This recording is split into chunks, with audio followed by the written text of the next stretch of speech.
राधे राधे। कैसे हैं आप लोग? ईश्वर कृपा से आप सब अच्छे होंगे। ईश्वर सब पे कृपा बनाए रखे, सबका कल्याण करे। आज हम बताने जा रहे हैं श्रीमद् भागवत महापुराण के चतुर्थ स्कंद का चौथा अध्याय, सती का अग्नि में प्रवेश। और उसके पहले हम कहना चाहेंगे, यदि आपने हमारे चैनल को सब्सक्राइब नहीं किया तो प्लीज़ हमारे चैनल को सब्सक्राइब कर लीजिए और बेल आइकन बटन ज़रूर दबा दीजिए, जिससे कि हमारे आने वाले सारे वीडियोस आपको प्राप्त हो सकें। और यदि आपको हमारे कथा पसंद आ रही हो, समझ में आ रही हो, तो आप वीडियो को लाइक शेयर ज़रूर कर दीजिए और कमेंट में राधे राधे ज़रूर लिखिए। चलिए अब चलते हैं कथा की तरफ। श्रीमन्नारायण नारायण हरे हरे, भजमन्नारायण नारायण हरे हरे। तेरी लीला सबसे प्यारी प्यारी हरी हरी, तेरी लीला सबसे न्यारी न्यारी हरी हरी। श्रीमन्नारायण नारायण हरे हरे, भजमन्नारायण नारायण हरे हरे। राधे राधे। बोलो कृष्ण कन्हैया लाल की जय। श्री मैत्रेय जी कहते हैं, विदुर जी, इतना कहकर भगवान शंकर मौन हो गए। उन्होंने देखा कि दक्ष के यहाँ जाने देने अथवा जाने देने से रोकने, दोनों ही अवस्थाओं में सती के प्राण त्याग की संभावना है। इधर सती जी भी कभी बंधुजनों को देखने जाने की इच्छा से बाहर आती और कभी भगवान शंकर रुष्ट न हो जाए, इस शंका से फिर लौट जाती। इस प्रकार कोई एक बात निश्चित न कर सकने के कारण वे दुविधा में पड़ गई, चंचल हो गई। बंधुजनों से मिलने की इच्छा में बाधा पड़ने से वे बड़ी अनमनी सी हो गई थी। स्वजनों के स्नेहवश उनका हृदय भर आया और वे आंखों में आंसू भरकर अत्यंत व्याकुल होकर रोने लगी। उनका शरीर थरथर कांपने लगा और वे अप्रतिम पुरुष भगवान शंकर की ओर इस प्रकार रोषपूर्ण दृष्टि से देखने लगी, मानो उन्हें भस्म कर देंगी। शोक और क्रोध ने उनके चित्त को बिल्कुल बेचैन कर दिया था तथा स्त्री स्वभाव के कारण उनकी बुद्धि मूढ़ हो गई थी। जिन्होंने प्रीतिवश उन्हें अपना आधा अंग तक दे दिया था, उन सत्पुरुषों के प्रिय भगवान शंकर को भी छोड़कर वे लंबी लंबी सांस लेती हुई अपने माता पिता के घर चल दी। सती को बड़ी फुर्ती से अकेली जाते देख भगवान शंकर ने सती को फुर्ती से अकेली जाते देख श्री महादेव जी के मणिमान एवं मद आदि हजारों सेवक भगवान के वाहन वृषभ राज को आगे कर तथा और भी अनेकों पार्षद और यक्षों को साथ लेकर बड़ी तेजी से निर्भयता पूर्वक उनके पीछे हो लिए। उन्होंने सती को बैल पर सवार करा दिया और मैना पक्षी, गेंद, दर्पण और कमल आदि खेल की सामग्री, श्वेत छत्र, समर और माला आदि राजचिन्ह तथा दुदुम्बी, शंख और बांसुरी आदि गाने बजाने के सामानों के से सुसज्जित हो गए उनके साथ चल दिए। तदंतर सती अपने समस्त सेवकों के साथ दक्ष की यज्ञशाला में पहुंची। वहां वेद ध्वनि करते हुए ब्राह्मणों में परस्पर होड़ लग रही थी कि सबसे ऊंचे स्वर में कौन बोले, और सब और ब्रह्म ऋषि और देवता विराजमान थे तथा जहां तहां मिट्टी, काठ, लोहे, सोने, डाब और चर्म के पात्र रखे हुए थे। वहां पहुंचने पर पिता के द्वारा सती की अवहेलना हुई। यह देखकर यज्ञकर्ता दक्ष के भय से सती की माता और बहनों के सिवा किसी भी मनुष्य ने उनका कुछ भी आदर सत्कार नहीं किया। अवश्य ही उनकी माता और बहनें बहुत ही प्रसन्न हुई और प्रेम से गदगद होकर उन्होंने सती जी को आदर पूर्वक गले लगाया, किंतु सती जी ने पिता से अपमानित होने के कारण बहनों के कुशल प्रश्न सहित प्रेमपूर्ण वार्तालाप तथा माता और मौसियों के सम्मान पूर्वक दिए हुए उपहार और सुंदर आसन आदि को स्वीकार नहीं किया। सर्वलोकेश्वरी देवी सती का यज्ञ मंडप में तो अनादर हुआ ही था, उन्होंने यह भी देखा कि उस यज्ञ में भगवान शंकर के लिए कोई भाग नहीं दिया गया है और पिता दक्ष उनका बड़ा अपमान कर रहा है। इससे उन्हें बहुत क्रोध हुआ। ऐसा जान पड़ता था कि मानो वे अपने रोष से संपूर्ण लोगों को भस्म कर देंगी। दक्ष को कर्म मार्ग के अभ्यास से बहुत घमंड हो गया था। उसे शिव जी से द्वेष करते देख जब सती के साथ आए हुए भूत उसे मारने को तैयार हुए तो देवी सती ने उन्हें अपने तेज से रोक दिया और सब लोगों को सुनाकर पिता की निंदा करते हुए क्रोध से लड़खड़ाती हुई वाणी में कहा। देवी सती ने कहा, पिताजी, भगवान शंकर से बड़ा तो संसार में कोई भी नहीं है। वे तो सभी देहधारियों के प्रिय आत्मा हैं। उनका ना कोई प्रिय है ना अप्रिय है, अतएव उनका किसी भी प्राणी से वैर नहीं है। वे तो सबके कारण और सर्वरूप हैं। आपके सिवा और कौन ऐसा है जो उनसे विरोध करेगा। द्विजवर, आप जैसे लोग दूसरे के गुणों में भी दोष ही देखते हैं, किंतु कोई साधु पुरुष ऐसा नहीं करते। जो लोग दोष देखने की बात तो अलग रही, दूसरों के थोड़े से गुण को भी बड़े रूप में देखना चाहते हैं, वे सबसे श्रेष्ठ हैं। खेद है कि आपने ऐसे महापुरुषों पर भी दोषारोपण ही किया है।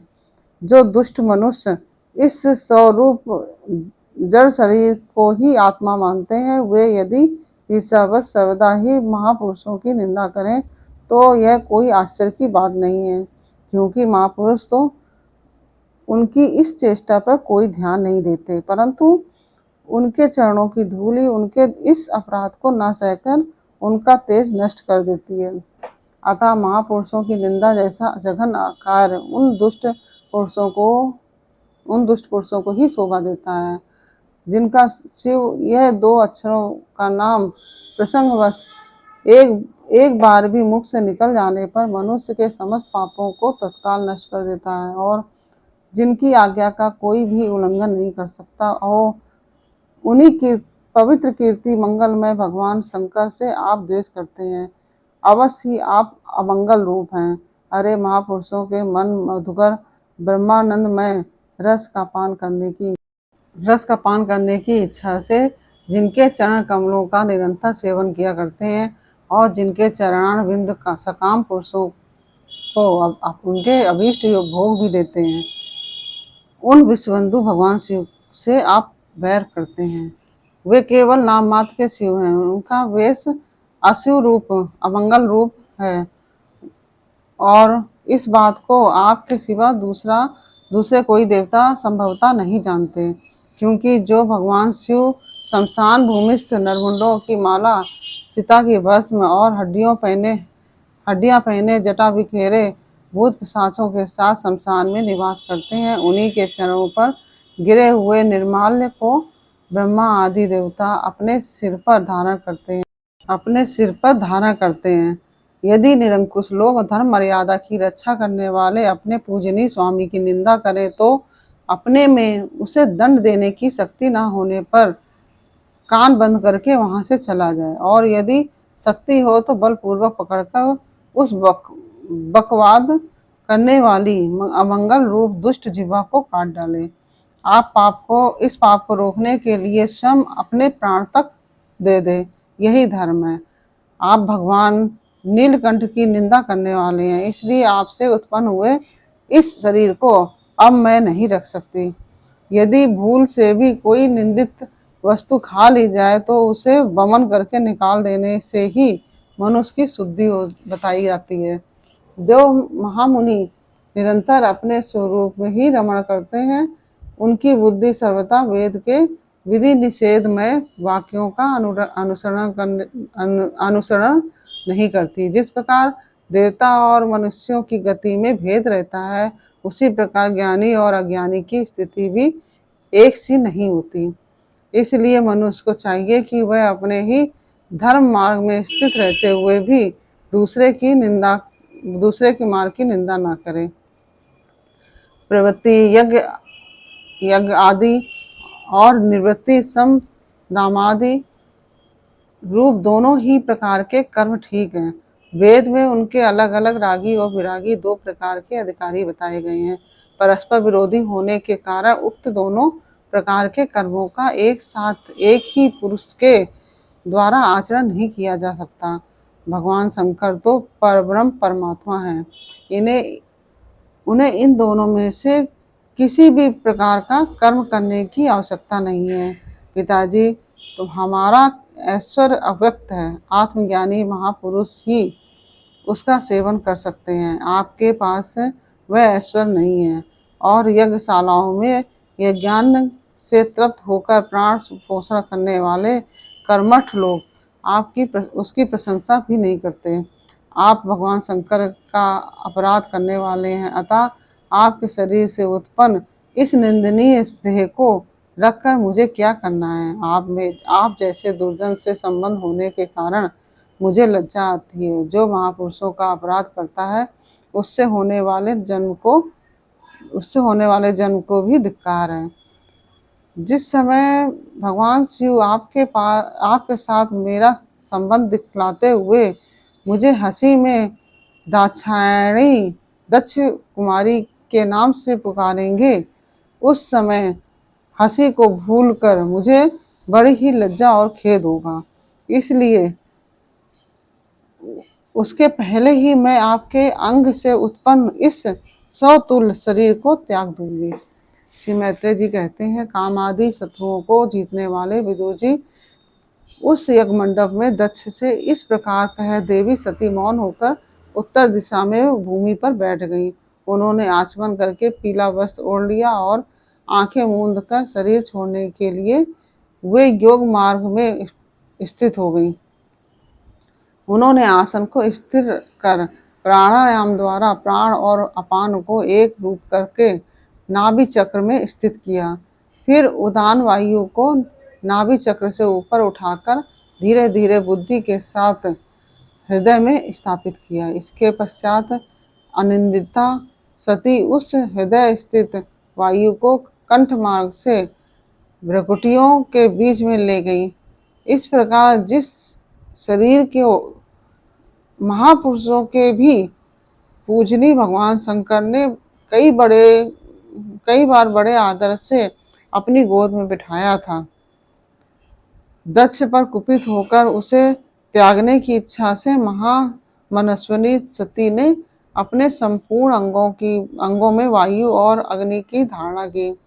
अपने पति जगत गुरु भगवान शंकर के चरण कमल मकरंद का चिंतन करते करते सती ने और सब ध्यान भुला दिए।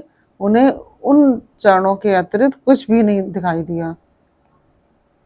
इससे वे सर्वदा निर्दोष अर्थात मैं दक्ष कन्या हूँ ऐसे अभिमान से भी मुक्त हो गई और उनका शरीर तुरंत ही योगाग्नि से जल उठा। उस समय वहां आए हुए देवता आदि ने जब सती को देह त्याग रूप यह महान आश्चर्यमय चरित्र देखा, तब वे सभी हाहाकार करने लगे और वह भयंकर कोलाहल आकाश में एवं पृथ्वी तल पर सभी जगह फैल गया। सब और यही सुनाई देता था, हाय दक्ष के दुर्व्यवहार से कुपित होकर देवादिदेव महादेव की प्रिया सती ने प्राण त्याग दिए। देखो, सारे चराचर जीव इस दक्ष प्रजापति की ही संतान है, फिर भी इसने कैसी भारी दुष्टता की है। इसकी पुत्री शुद्ध हृदया सती सदा ही मान पाने के योग्य थी, किंतु इसने उसका ऐसा निरादर किया कि उसने प्राण त्याग दिए। वास्तव में यह बड़ा ही असहिष्णु और ब्राह्मण द्रोही है। अब इसकी संसार में बड़ी अपकीर्ति होगी। जब इसकी पुत्री सती इसी के अपराध से प्राण त्याग करने को तैयार हुई, तब भी इस शंकर द्रोही ने इसे रोका तक नहीं। जिस समय सब लोग ऐसा कह रहे थे, उसी समय शिव जी के पार्षद सती का यह अद्भुत प्राण त्याग देख अस्त्र शस्त्र लेकर दक्ष को मारने के लिए उठ खड़े हुए। उनके आक्रमण का वेग देखकर भगवान भृगु ने यज्ञ में विघ्न डालने वालों का नाश करने के लिए अपहंतम रक्ष इत्यादि मंत्र का उच्चारण करते हुए दक्षिणा अग्नि में आहुति दी। अर्धवर्यु भृगु ने ज्यों ही आहुति छोड़ी कि यज्ञ कुंड से ऋभु नाम के हजारों तेजस्वी देवता प्रकट हो गए। उन्होंने अपनी तपस्या के प्रभाव से चंद्रलोक प्राप्त किया था। उन ब्रह्म तेज संपन्न देवताओं ने जलती हुई लकड़ियों से आक्रमण किया तो समस्त गुहक और प्रमथगण इधर उधर भाग गए। इस प्रकार यह चौथा अध्याय पूर्ण हुआ। श्रीमद् भागवत महापुराण के चतुर्थ स्कंद का चौथा अध्याय पूर्ण हुआ। श्रीमन्नारायणे नारायणे हरि हरि भजमन्नारायणे नारायण हरि हरि। तेरी लीला सबसे प्यारी प्यारी हरि हरि। तेरी लीला सबसे न्यारी न्यारी हरि हरि। श्रीमन्नारायणे नारायणे हरि हरि भजमन्नारायणे नारायणे हरि हरि। राधे राधे।